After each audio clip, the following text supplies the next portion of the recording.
how much you put into the game, how much work ethic you gonna put into it every single day, day in and day out. I've never cheated the process on wanting to be great in this game. I knew I had a God-given ability, but that only takes you so far if you don't use that ability and start putting in work every single day. LeBron's legacy is so mythical and his dominance was so absolute, an inevitable thought experiment always echoes through modern sports media. How would this relentless assassin fare in today's landscape? It's a game now defined by wide-open spacing, advanced sports science, cutting-edge recovery techniques, and optimal conditions.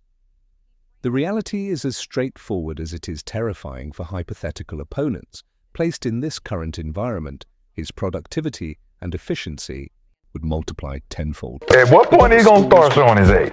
Like 4 years ago. Can you show the video of LeBron again? Don't they look like that meme that put the cigarette in his mouth? That's Miami Bron. He got the thin neck. Some would call the Ozempic neck. At some point, you going to start the season and then not play for 20 games and come back. You better not come out there dunking it. I don't want to see no dunks. So when people say, is he declining? We was in a league where when he jumped, his chin was over the rim. Yeah, you know he declined. Over the rim. Now, you see this. It looked good for them because they don't remember the guy who was sitting here looking at the rim. Now we see him on a fast break. We can see, yeah, he's slow, right? He used to be 110 speed out of 100. Now he probably, 91, 92? That was that LeBron. This LeBron, he does look old. Your passage is already strong, just a few refinements for flow and precision. Because his legacy is so mythical and his dominance was so absolute, an inevitable thought experiment always echoes through modern sports media. How would this relentless assassin fare in today's landscape? Today's game is defined by wide-open spacing, advanced sports science, cutting-edge recovery techniques, and optimal conditions. The reality is as straightforward as it is terrifying for hypothetical opponents. Placed in this environment, his productivity... LeBron James has stayed in games to achieve some sort of statistical mark so routinely now that we're almost numb to it. The latest being the oldest player to ever achieve a triple-double. Can't remember who they were playing. I just know that the game was out of hand. There was no reason for him to be on the floor. I believe Austin Reeves ended up grabbing 2 rebounds that LeBron wanted so that he could complete the triple-double and get off the floor. Not remarkable, not surprising. Routine. That word deserves to be examined carefully because it carries enormous weight. Routine does not describe a one-off lapse in judgment or a single isolated moment that context can excuse away. It describes a pattern, one that, if you've been paying close enough attention, you've already seen play out before and recognize the instant it surfaced again. The specific incident Ric Bucher anchored his argument around took place on February 13, 2026. LeBron James, at 41 years and 44 days old, faced the Dallas Mavericks and walked off the floor with 28 points, 12 assists, and 10 rebounds. The headline practically wrote itself: the oldest player in NBA history to record a triple-double. We are set for action here on Prime. LaRavia to James, 3-on-1 developing. Board. 5-on-4, Williams slow to get up. James is going to hoist. And hit 3! He can do a whole lot with that in terms of creativity. Corner, Hachimura looking. How good can your zone be at adapting to what these other teams trying to do to you?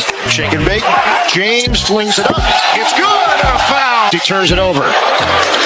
James, the locomotive to the rim. Unfortunately tonight. In transition, LeBron James fighting through waves of defenders, and he gets the roll.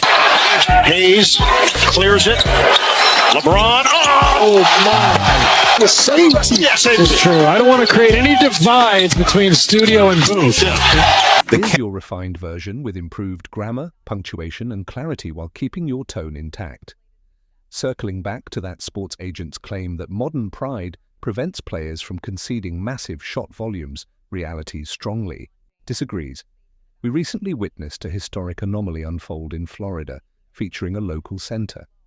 In that contest, the big man hoisted 43 field goal attempts while also earning 43 trips to the charity stripe. If the prevailing theory suggests that Modern athletes refuse to let opponents dominate the ball. That performance single-handedly dismantles the narrative. Furthermore, this was not a generational talent with an aura of invincibility that terrifies opponents. He is a highly capable... Staying around at age 41 just to get an extra rebound, just to say in the history books, when everybody forgets how it was done, that he was the oldest guy to get a triple-double, that is stat chasing. That is undermining the statistical achievement. And with LeBron, he loves to say that he's never cheated the game. And it seems like not only with LeBron, but a lot of people these days, every declaration is actually a confession. Let that sink in for a moment. A 41-year-old man in a game that had already been decided appeared to be battling his own teammate for rebounds, not to give his team any competitive edge, not because the outcome remained in doubt, but because he needed one more rebound to cement his name in history before finally taking a seat. And this is the same man who has looked into cameras, straight-faced, and declared he has never once cheated this game. Ric Bucher's rebuttal to that claim was the sharpest line of the entire segment. Some declarations begin to sound like confessions. That observation deserved far more attention than it received. What he was really suggesting is this: the louder and more insistently someone proclaims they are not doing something, the more carefully you ought to watch what they actually do. LeBron James has been delivering that declaration to the world for years. Each time he remains on the floor in a finished game to secure another statistical achievement, that declaration becomes increasingly difficult to accept at face value. Here is where the surrounding circumstances push this conversation into genuinely uncomfortable territory. The Los Angeles Lakers are 41-25. They sit atop the Pacific Division, riding a 4-game winning streak, and are a legitimate playoff contender in the Western Conference. If LeBron is truly competing for a 5th championship, if competing at the highest level is authentic, then a real present playoff opportunity is right in front of him. Not a theoretical one, not a possibility next season. A real opportunity unfolding right now. So what dominates the narrative around him?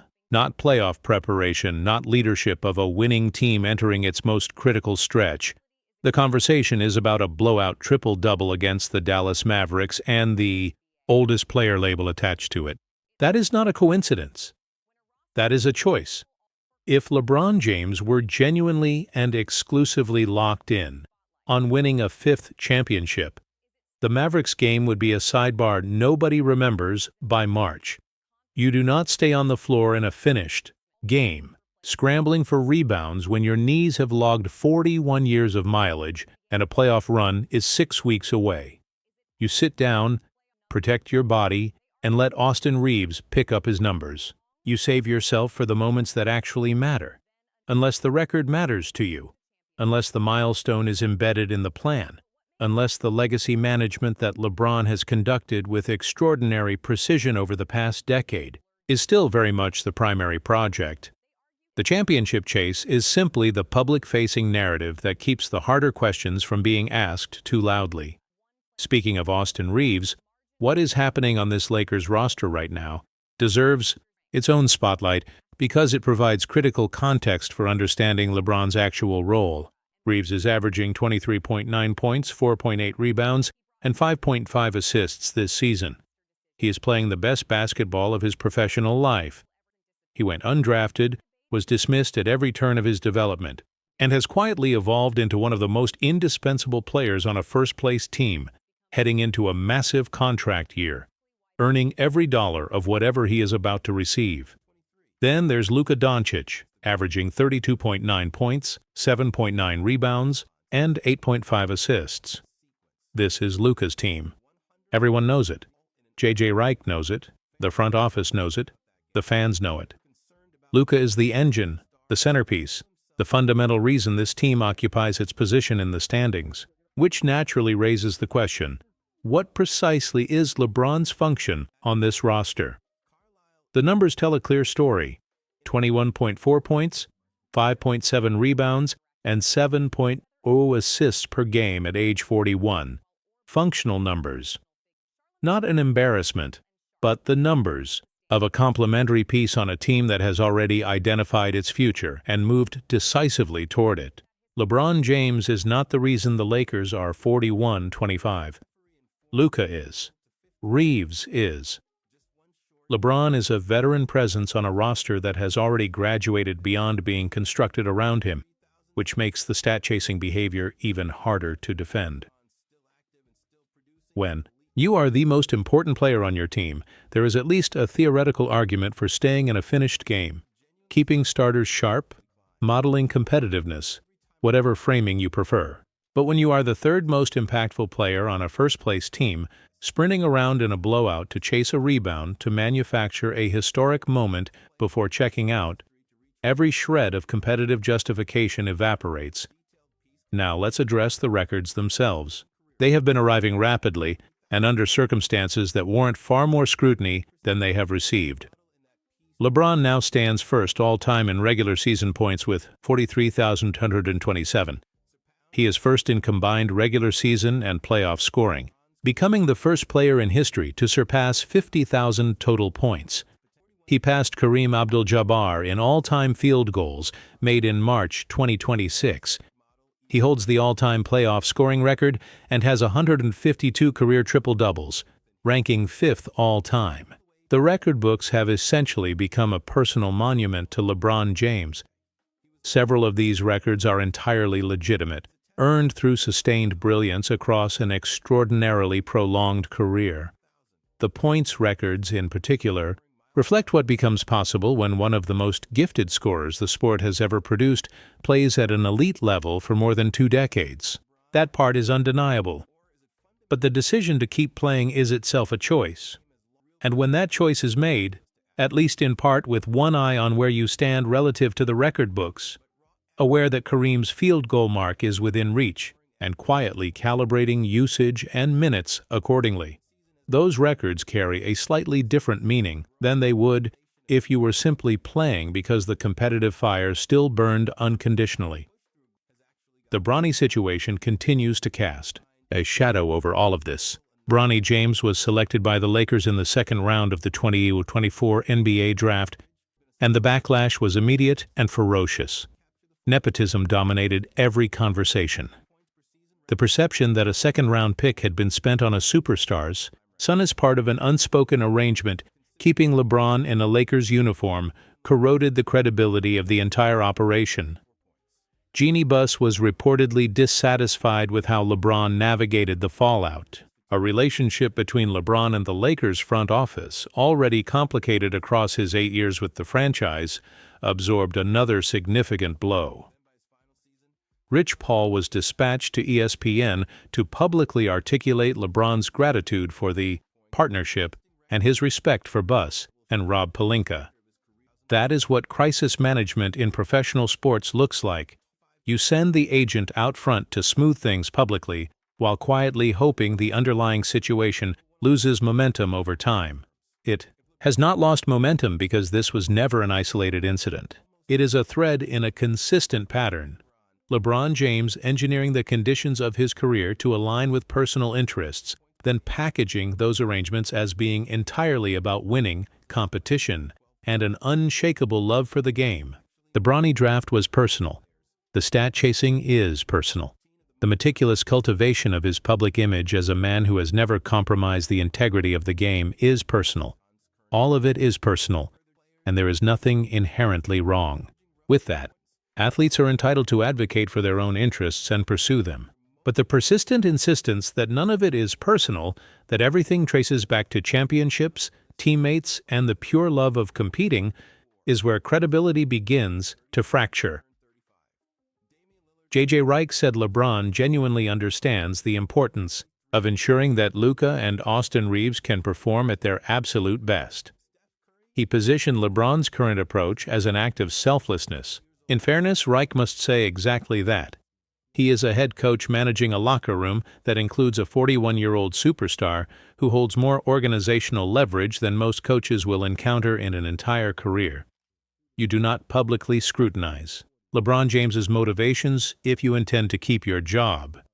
But selfless players do not chase rebounds in blowouts to lock in record-breaking triple-doubles. Selfless players do not arrange for their son to be drafted by their current franchise.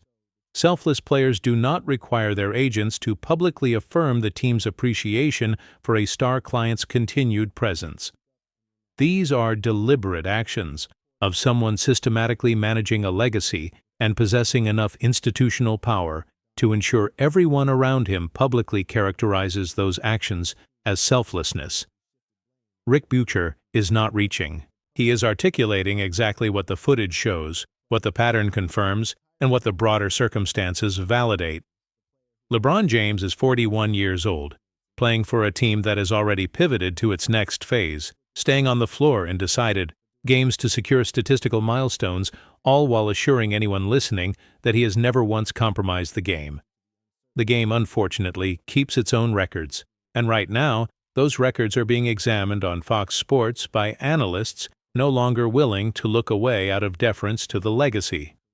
LeBron James has constructed one of the most remarkable careers in professional sport history. But greatness does not come with permanent immunity from accountability.